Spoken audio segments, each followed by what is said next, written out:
Hey, and welcome back to my Rug Hook and Talk Show. My name is Annette, for those of you who don't know me, and just kind of tuning in. A little talk show just to kind of keep company with our solo rug hookers out there and just join in what I'm doing and that sort of thing. So I started filling in the triangles, my diamonds. I'm going to lift this up so I don't move the camera because it seems like it looks dizzy. I don't want anybody dizzy. Okay. So there you could see what I've done. I've got a tan diamond, a blue diamond, and a gray diamond. And if you're wondering what the clips are, that is just because, the rug is kind of a bigger rug than a mat, which would normally just take up this space and not have overhang.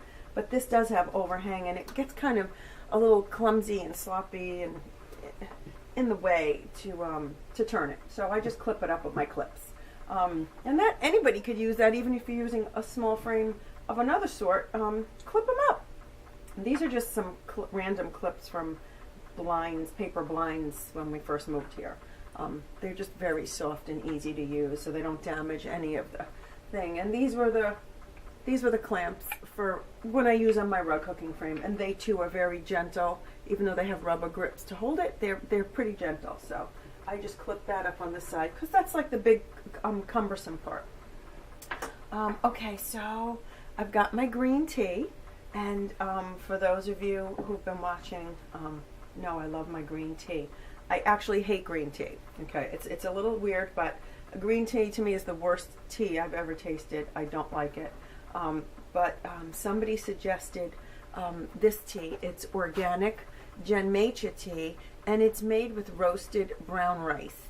It is absolutely phenomenal. It doesn't taste like green tea, so I guess that's why I like it so much.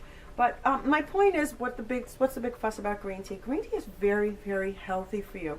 It's a very inexpensive way to get a lot of good antioxidants. If you're over 50 like I am, and all of a sudden your stomach went like haywire, I started seeking out some other solutions to help that. And green tea was found to be very important for digestion and just everything in the stomach. So anyway, it's very good for antioxidants, and this just happens to taste really good. It's so good, I don't even put anything in it. I was putting coconut milk, but you know what? I just let it go, and now I really enjoy the flavor of it. It's not covered up by anything.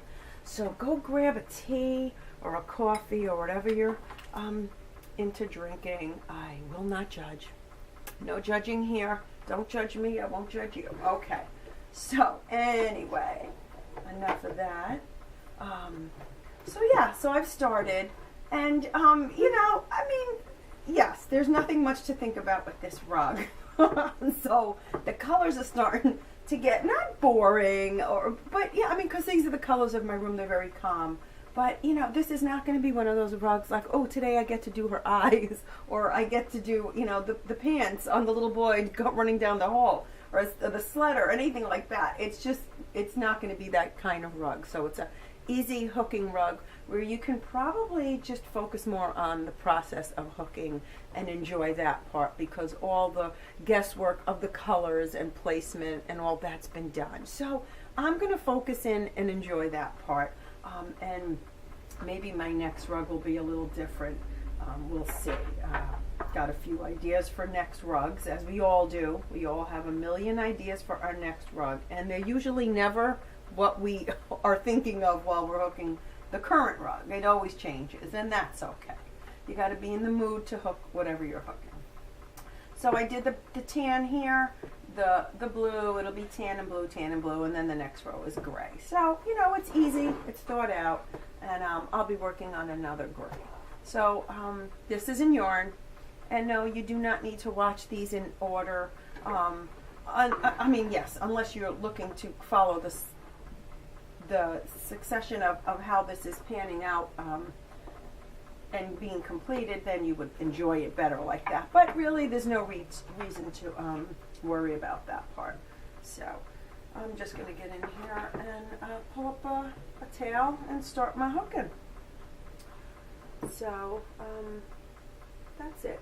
I don't like to start my at the end. I don't know why. Maybe because it looks like it brings more emphasis. But you know what? You really can't even tell where those tails are even on the yarn, it's very hard if you pack them in nice and tight. So I'm just going to start here, not a big problem. So that's it. This rug will be finished in yarn, and like I've been talking about, different foundations call for different types of hooks, I think. If you're hooking with yarn as opposed to fabric strips, you'll find that that is also the case. And that's it. I try to keep my loops one size. I don't get crazy about it. I mean, in the end, if it's going on the floor and this one is, guess what? They're all going to be smashed anyway by my feet and weight and all that stuff. So I don't get, I don't like to labor over it so much that it then becomes stressful. But it shouldn't be a labor, but my point is I really just like to enjoy the process of the hooking. And so that's it. I'm going to try to do it so that you can kind of see as I'm hooking along here how it's going. But obviously, you know what? I hope you're not watching too much of what I'm doing. I hope you're hooking your rug. That's what this is about. You hook, I hook, and we both get to keep each other a little company. Even though I know you're out there and I don't see you like you see me, it's really, really enjoyable to know that you're watching and we're kind of doing this together, or you're getting something out of this to move on with your rug that you've been planning to work on. So I'm glad about that, because this is a great craft. I thought about it the other day, of maybe even writing a book on the essence of rug hooking. What really is rug hooking beyond the rug. There's a lot that goes into it that brings so much enjoyment to us as rug hookers. I know there's just, even though it's a very simple craft, there are so many wonderful steps, I would like to say, from the beginning of looking through magazines. Maybe you don't have a design in your head, and so you're out there just reading and observing nature, and maybe it's something like flowers that you really love, or a waterfall, or you live by a lake. Those are all very beautiful inspirations for hooking a rug, and it starts there. It all starts there.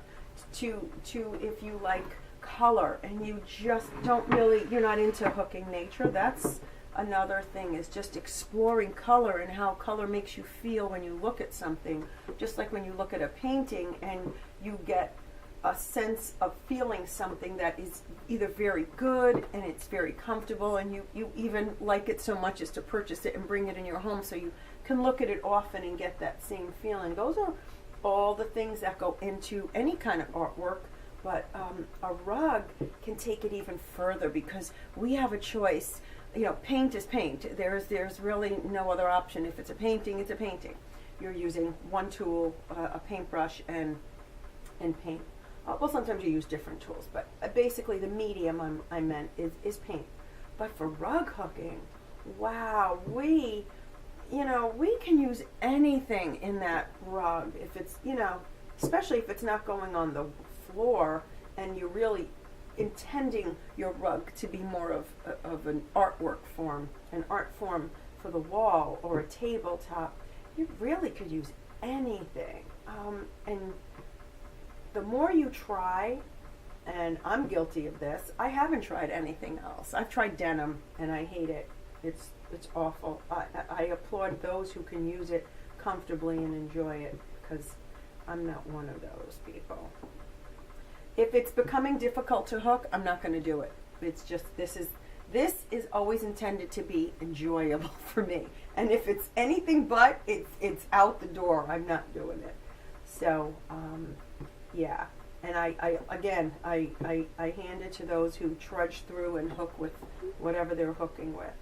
And, again, it's all trial and error. Maybe I tried hooking I probably should have tried hooking that denim maybe onto monk's cloth. I think I was using rug warp, and it was an absolute nightmare. So, it's just keep trying things, and before you know it, you find something that's just, it's your niche, it's your thing, you love it, and you look forward to it. I know, I gotta be honest, I go to bed at night and I'm thinking of rug hooking and rug designs. It can get a little bizarre, but I love it. It is so much fun. And you know what? We, in our journey through life, sometimes have very stressful events, very sad events, tragic events, poor health events, whether it's for yourself or loved ones. And those are the downs in life. They're there. They're always going to be there. They're not going away. If you haven't been afflicted by any of those, wow, you are one blessed or lucky person, however you look at it. So I like to think that this is always here waiting for us. There's like a little safety fence around this enjoyable part of our life, that nothing can ruin this. No matter how bad it is out there with whatever circumstance, we always have our rug to turn to. It's a source of comfort. It's just a source for us to focus on this and take our mind off of the event or the situation, just for a small amount of time, to just kind of regroup and strengthen up again. And rug hooking, I like to think of as very nurturing to our soul. And we need that. We absolutely need that. So don't be afraid to indulge yourself in rug hooking, because from time to time that may be exactly what you need to stay balanced in your week or your day, your month, whatever it is. So I like to look at it as just my great little friend. It's just my little companion that's down here waiting for us to hook away, or wherever you're hooking. In the spring, I try to go out to the porch, so hopefully I'll bring you some filming from my outside. Once it gets very hot, I normally don't hook outside. It's just too hot and unenjoyable. Let me take my tea bag out before sure I overbrewed my green tea this time, but that's okay. So as you can see, I'm just going around the center. Let me see if I could show you something here. Get a little sip. Ooh, that is so good. You have to try this tea. Genmaicha green tea with brown rice. My gosh, I love it. I'm not going to say you're going to love it, but it is good if you like something kind of warm. It almost has a nutty, nice flavor to it. Okay, anyway, I'm going to bring this up to you again, just so you can see. Do you see what I'm talking about when we hook with yarn? And those of you who hook with yarn kind of know. You don't really get a directional look with yarn. And sometimes that could be nice. You get a totally different effect. And we get our directional effect with wool strips. And so you have the option of adding that in or not.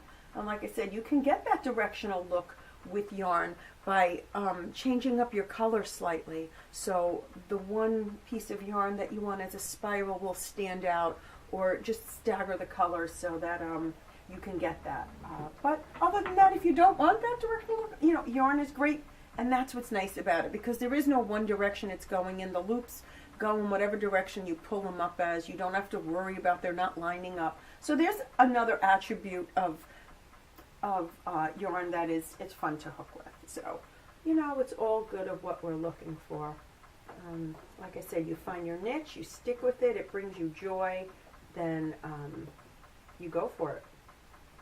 And sometimes you get into a really good hooking rhythm. Isn't that nice? When those loops are just coming up perfectly. I love that. And then other times, for some reason, those loops are just, what are you thinking? These loops are not coming up. They're not going in the right direction. What is happening? That's not a good rug hooking experience, huh? But no, it's usually good, and it can be remedied easily. Maybe it's the way you're holding your hook, or like I've learned that even this foundation that I'm hooking on is a little bit tighter than I would like it to be, the weave.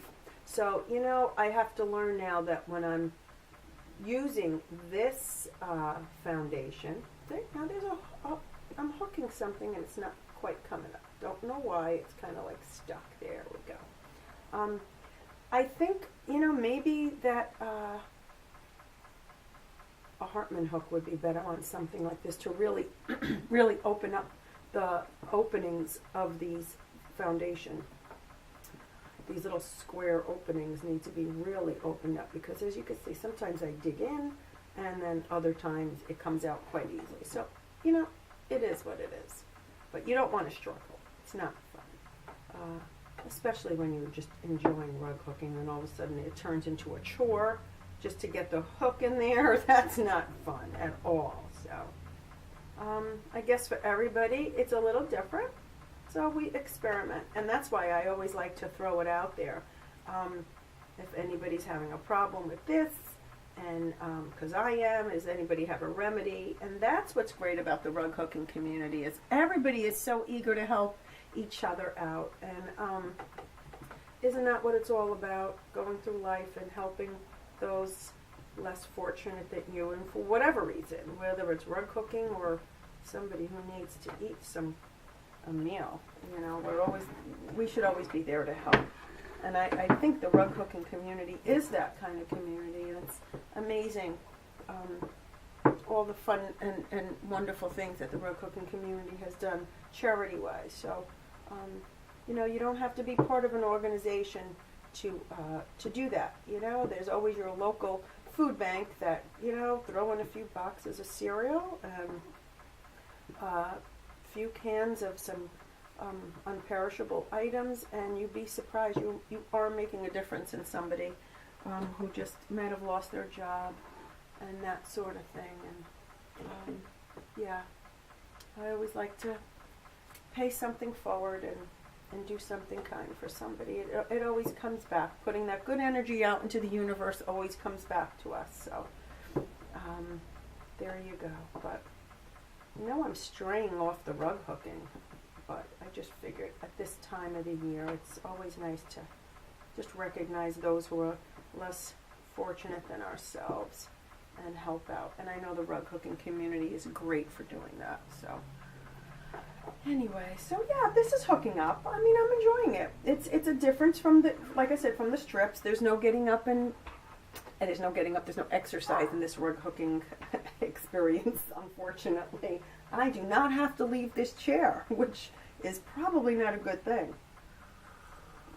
Oh man, that is so good. Okay, so anyway, we're just going to try to continue. You might hear my dog barking in the background, and I am sorry about that. What's nice about this, if you make a loop that you don't like where it's placed, you just change it up and pull it out real quick. How easy is that? This is like the best craft. It's so good because you just got it's unlimited. You can make your rug any size you want. I mean, I would like to make a really big rug, like a 4x6 to put down. So, not ready for it yet, but that would be something beautiful. I started a welcome mat. I did show you in one of the videos, I believe, and I really should finish that. I hate to leave it there. Maybe the next rug will be that, as opposed to, I'll wait for the butterfly rug on my granddaughter. Actually, now that I have more than one frame, I probably could hook both, and that's something else that we could always explore. Are people hooking more than one rug at a time? I mean, you could work on more than one craft at a time, so why not hook on more than one rug? Except now you dilute your hooking time, so getting to that finished product is going to take a little longer, and some people have their own little theory on that and philosophy. But sometimes if you're working on a rug like this, where there is not much thinking, you might enjoy working on a pictorial or something else with a little color. So that's something I might explore. But drop me a line if you do that. If you hook more than one rug at a time, that's always interesting. And why do you hook more than one rug at a time? Is it for the colors? Because I know sometimes you can be a little, this is this is limited to 3 colors now. So I've got to really love these 3 colors. Yeah, this, like I said, this isn't about the colors. It's more about just the hooking process and enjoying that. And like I said, sometimes those loops come up wonderful and not. So, but yeah, I was thinking about a book, only because I don't know if people really understand the love of doing rug hooking is not like any other craft I have ever pursued. I've done a little quilting, and yes, I enjoy sewing. I don't know, I guess there's just a different energy that goes into rug hooking. I can't explain it. So, we'll see. If I do plan on writing a book, I will definitely share with you whether I do that or not. I don't know if anybody will buy it, but I know it's something that, I think is just a useful adjunct for people who are exploring rug hooking. We'll get a really good... I'm not looking to do a how-to. It's more going to be like a why-to.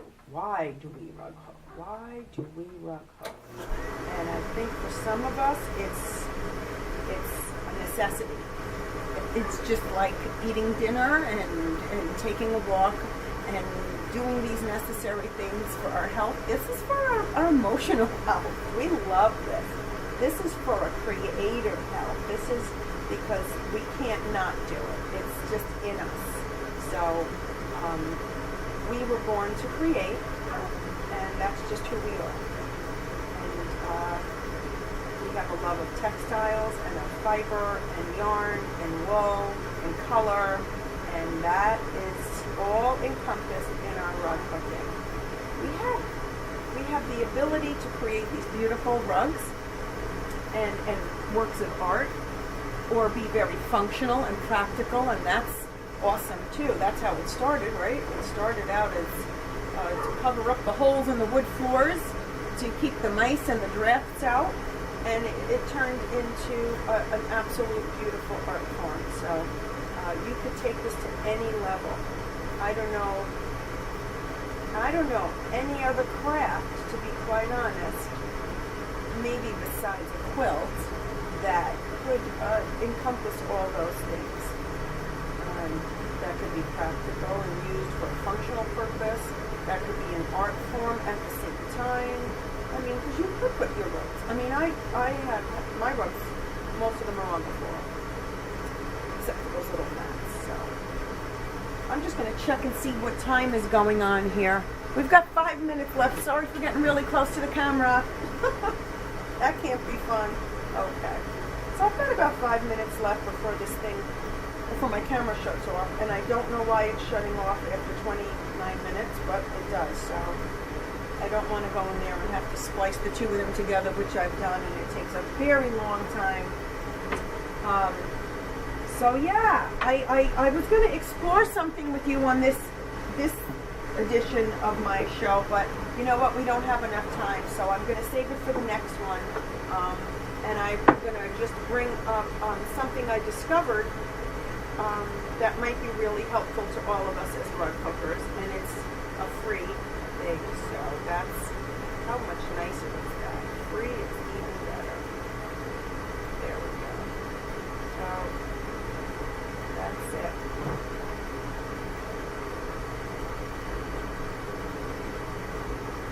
Okay, so I think with that I'll end, because I don't think only more than 5 minutes to probably finish this. And I don't want to just sit here and do that for 5 minutes. So just grab that.